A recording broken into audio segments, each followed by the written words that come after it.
What makes a watch exceptional? Is it the mechanics, the rarity, the history? This book's answer is simpler and it's deeper. It says that it is the story behind it that makes it exceptional.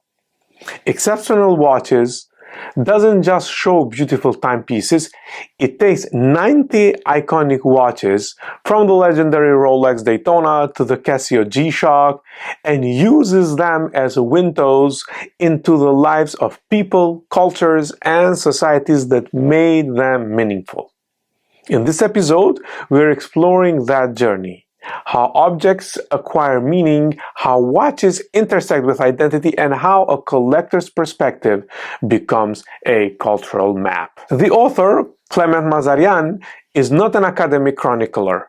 He is a collector and a dealer, founder of Collection Personnel, a consultancy agency and curatorial project focused on truly meaningful watches. Not just expensive watches, but those that have meaning. Mazarian's perspective comes from decades of lived engagement with horology, from vintage rarities to modern cultural sensations. That background shapes this book as a voice, not too corporate, not pedantic, not purely technical, but curatorial, narrative, and alive. The visual partner throughout the book is Henry Lettweiler, a celebrated Swiss photographer whose images give these watches presence and personality beyond their specifications. Exceptional Watches is a beautifully produced hardcover of more than 200 pages that does three things at once.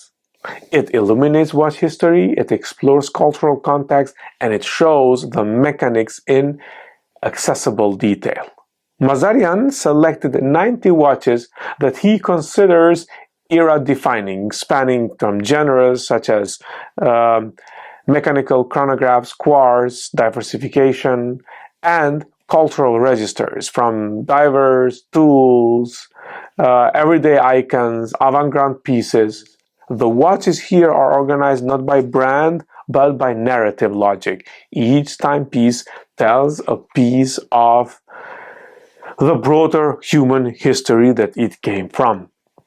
Each entry in this book typically includes a high-quality, large-format photograph, a historical vignette or mini-essay, an accessible technical breakdown, and a cultural context segment explaining why that watch matters beyond the dial.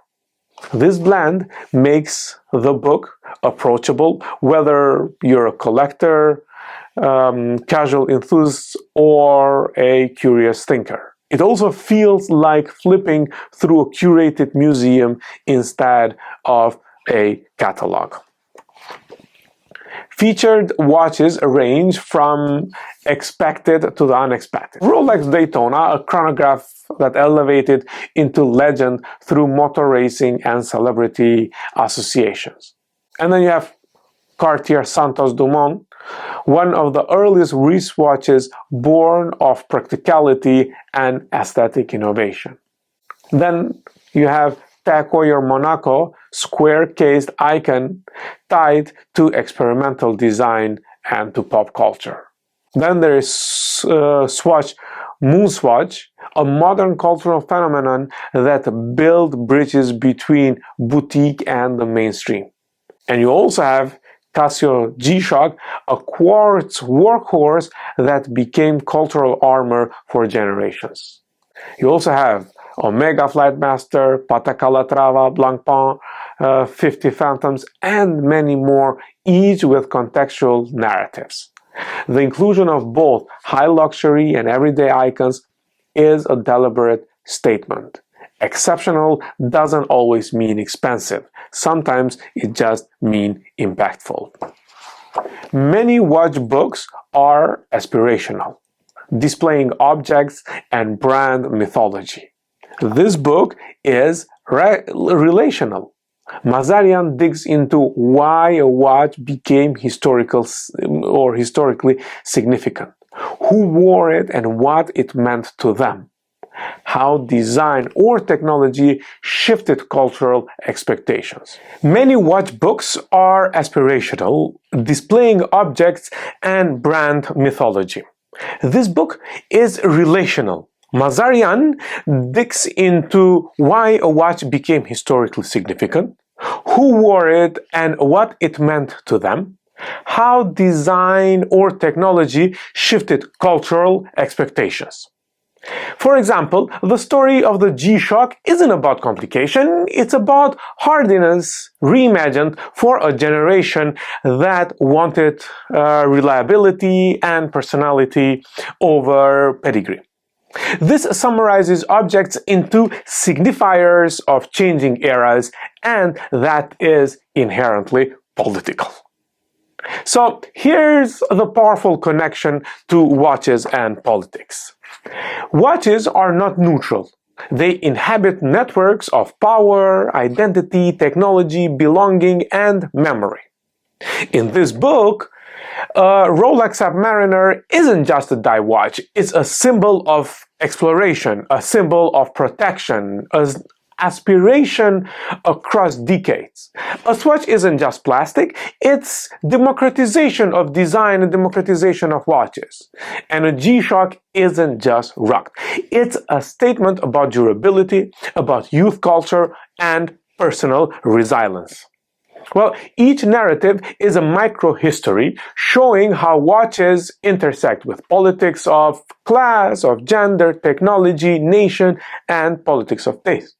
That's why this book belongs in Watches and Politics, because it shows watches in action inside social worlds. Now, a key strength of this volume, as with many great horological books, is its photography.